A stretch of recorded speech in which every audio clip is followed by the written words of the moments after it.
Hello दोस्तों, तो कैसे हैं आप सब लोग। आज मैं आपके लिए एक ऐसी टाइम ट्रैवल मूवी लेकर आया हूं जिसकी कहानी बहुत ही कंफ्यूजिंग है। प्रीडेस्टिनेशन मूवी पहले सीन से आखिरी सीन तक सस्पेंस से भरी हुई है। मूवी में जो कुछ भी हो रहा है एक बार देखने से समझ नहीं आता कि ये कैसे हो गया। अगर आपने भी ये मूवी देखी और उसकी कहानी समझ नहीं आई तो ये वीडियो आपके लिए है। इस मूवी में प्रीडेस्टिनेशन पैराडॉक्स कंसेप्ट को इस्तेमाल किया गया है।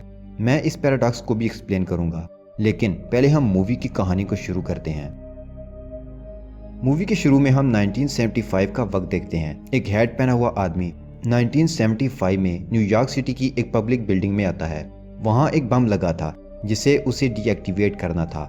वो उसे डिफ्यूज करने में लग जाता है, लेकिन इसी दौरान वहां उसे किसी की मौजूदगी का एहसास होता है। दोनों के बीच फायरिंग होने लगती है और इस बम को डिफ्यूज करने का टाइम खत्म हो जाता है और वो फट जाता है। उसके फटने की वजह से इस आदमी का फेस पूरी तरह से जल जाता है। उसे वहां एक और आदमी अपनी तरफ आता दिखाई देता है जो उसके पास आकर उसका वायलेंट बक्स उसको देता है। असल में ये वायलेंट बक्स टाइम मशीन था जिसे यूज करके वो आदमी वापस अपने वक्त 1992 में आ जाता है, जहां से वो टाइम ट्रेवल करके 1975 के वक्त में आया था ताकि इस बम को ब्लास्ट होने से रोक सके।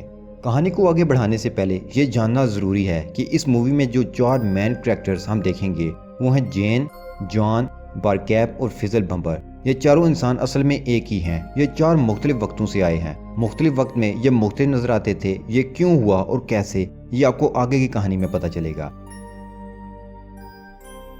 अब वो हैट वाला आदमी जिसका फेस जल गया था वापस अपने वक्त में आ चुका है। 1975 में जहां वो बम डिफ्यूज करने गया था वहां 3 आदमी थे। एक ये हैट वाला आदमी जॉन, दूसरा फिजल बम्बर जिसने बम लगाया था और तीसरा आदमी जिसने टाइम मशीन जॉन की तरफ बढ़ाई थी, उसका नाम था बारकीब।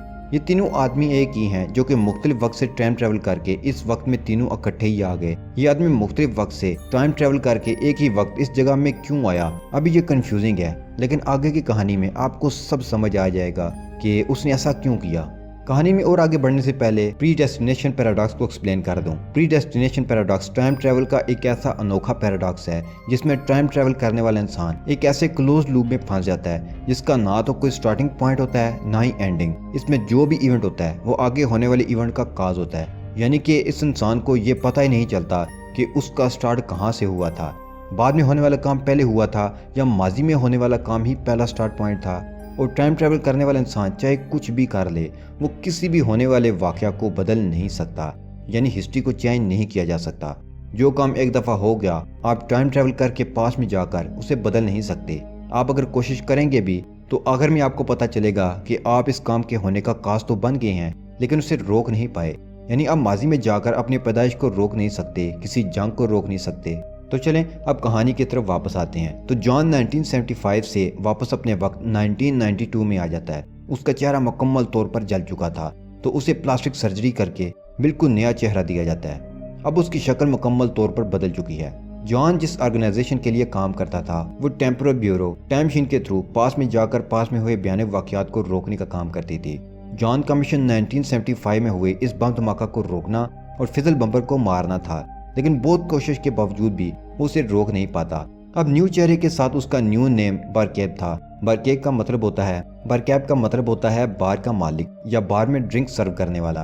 अब बारकैप 1970 में एक मिशन के लिए जाता है। इस बार में एक आदमी आता है जो कि बारकैप का जवानी का रूप जॉन था। वो जॉन को पहचान जाता है, लेकिन जॉन बारकैप को नहीं पहचान सकता क्योंकि अब उसका चेहरा तो बदल चुका था और उसकी आवाज भी बदल चुकी थी। तो दोनों बातें करने लगते हैं। जवान जॉन बारकैप को बताता है कि वो अनमैरिड मदर के नाम से एक बुक का राइटर है। वो अपनी कहानी सुनाने लगता है कि वो पहले एक बदकिस्मत लड़की था, उसे नहीं पता कि उसके पेरेंट्स कौन है। वो उसे एक ऑर्फनेज के बाहर छोड़ गए थे।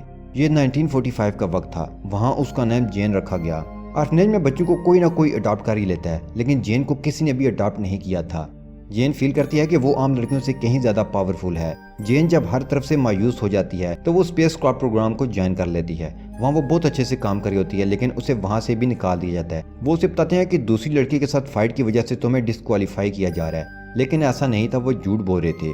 जेन को साइकोसिस बीमारी थी। ये असल में एक मेंटल कंडीशन है जिसमें इंसान की थिंकिंग उसके कंट्रोल में नहीं रहती। उसे समझ नहीं आता कि उसके आसपास जो कुछ है वो रियल है या फेक, रियल क्या है और फेक क्या। ये इंसान कंफ्यूज होते हैं जिसकी वजह से ये डिप्रेशन का शिकार हो जाते हैं। देखा जाए तो इस दुनिया की हर चीज बहुत ही कॉम्प्लेक्स है। जैसे जैसे साइंस नई इन्वेंशंस कर रही है, ये लोग सच साबित हो रहे हैं, जैसे कि multiple universe, time illusion, black hole वगैरह। स्पेस कॉप से निकाले जाने के बाद जेन एक नाइट स्कूल ज्वाइन करती है। वहाँ उसकी मुलाकात एक स्ट्रेंजर से होती है। दोनों में प्यार होने लगता है। एक रात दोनों अकेले में टाइम भी गुजारते हैं, लेकिन एक दिन वो स्ट्रेंजर उसे छोड़कर चला जाता है। उसके जाने के बाद जेन एक दफा फिर अकेली हो जाती है और दुखी रहने लगती है। कुछ दिन बाद उसे पता चलता है कि वो प्रेग्नेंट है। उसकी डिलीवरी का टाइम भी आ जाता है, तो हॉस्पिटल में काफ़ी मुश्किल होती है, लेकिन उसने एक सेहतमंद बच्ची को जन्म दिया था। डॉक्टर्स उसे बताते हैं कि डिलीवरी में कॉम्प्लेक्शंस आई थी, क्योंकि तुम्हारी फिजियोलॉजी आम लोगों से मुख्तलिफ है। तुम्हारे अंदर मेल और फीमेल दोनों के आर्गन फुली डेवलप्ड मौजूद हैं। जब डिलीवरी में कॉम्प्लेक्शन आई तो हमें तुम्हारा फीमेल आर्गन काटना पड़ा, तो अब तुम्हारे अंदर जस्ट मेल आर्गन बचे हैं, यानी कि अब तुम फीमेल नहीं बल्कि मेल हो। फिर उसे पता चलता है कि किसी ने उसकी बच्ची को हॉस्पिटल से चुरा लिया था। वो बहुत कोशिश करती है, लेकिन उसे अपनी बच्ची नहीं मिलती। फिर वो घर आ जाती है। अब वो कोशिश करती है कि वो मेल की तरह जीना शुरू करे। वो अपना नाम जेन से जॉन में बदल लेती है। बाद में जॉन जब बारकैब को अपनी स्टोरी सुनाता है तो सोचता है कि बारकैब उसकी कहानी पर बिलीव नहीं करेगा, लेकिन वो कहता है कि मुझे तुम्हारी बात का यकीन है, क्योंकि बारकैब तो जॉन ही है जो कि फ्यूचर से उस वक्त में टाइम ट्रैवल करके आया था। बारकैब जॉन को कहता है कि मैं तुम्हें उस स्ट्रेंजर के पास ले जाऊंगा जिसने तुम्हारी जिंदगी खराब की। मैं तुम्हें उसे मारने का मौका भी दूंगा। अब दोनों टाइम ट्रैवल करके उस जगह जाते हैं जहां जेन नाइट स्कूल जाती थी। जॉन गन लेकर उस जगह स्ट्रेंजर का वेट करने लगता है, लेकिन उसकी मुलाकात अपने लड़की वाले पुराने वर्जन जेन से होती है। वो अपने लड़की वाली रूप को देखकर उसके प्यार में पड़ जाता है। दोनों एक दूसरे से बातें करने लगते हैं। जॉन को समझ आ जाती है कि वो जिस स्ट्रेंजर को मारने आया था वो कोई और नहीं बल्कि वो खुद ही था, क्योंकि ये जॉन ही था जो फ्यूचर से पास में आकर जेन से मिला और दोनों के बीच रिश्ता बना, और फिर जॉन जेन को छोड़कर चला गया। यहाँ भी आप देख सकते हैं कि एक लूप है। कोई भी ये फैसला नहीं कर सकता कि पहला इंसिडेंस कौन सा है। आज जब दोनों जॉन और जेन आपस में मुलाकात कर रहे होते हैं, बारकैब उसे यहीं छोड़कर टाइम मशीन के थ्रू 1970 में चला जाता है। ये उसी जगह जाता है जहाँ फिजल बम्बर बम सेट कर रहा होता है। दोनों के बीच फाइट होती है, लेकिन फिजल बम्बर जॉन को बेहोश कर देता है। जब उसको होश आता है तो वो जॉन को जलता हुआ देखता है। उसका फेस बुरी तरह से जल चुका था। वो जॉन को वापस उसके वक्त में 1992 में जाने में मदद करता है और वो तीनों वहाँ से चले जाते हैं। बारकैब वहाँ से हॉस्पिटल आता है उस वक्त में जब जेन ने बच्ची को जन्म दिया था। वहाँ उसकी मुलाकात मिस्टर रॉबर्टसन से होती है। मिस्टर रॉबर्टसन के पास भी टाइम मशीन थी और यहाँ बताया जाता है कि वो टेम्पोरल ब्यूरो के हेड हैं, वही ब्यूरो जिसके लिए बारकैब काम करता है। अब कहानी आगे बढ़ती है और बारकैब उस बच्ची को उठाकर 1945 में टाइम ट्रैवल कर जाता है। वो एक ऑर्फनेज के बाहर जाता है और वहाँ उस बच्ची को छोड़ देता है, यानी बच्ची अपने वक्त से कई साल पीछे आ गई थी। 1963 में वो पैदा हुई और अब वो 1945 में एक ऑर्फनेज यानी यतीम खाना में थी। यहाँ हम इस लूप प्रीडेस्टिनेशन पैराडॉक्स को देखते हैं।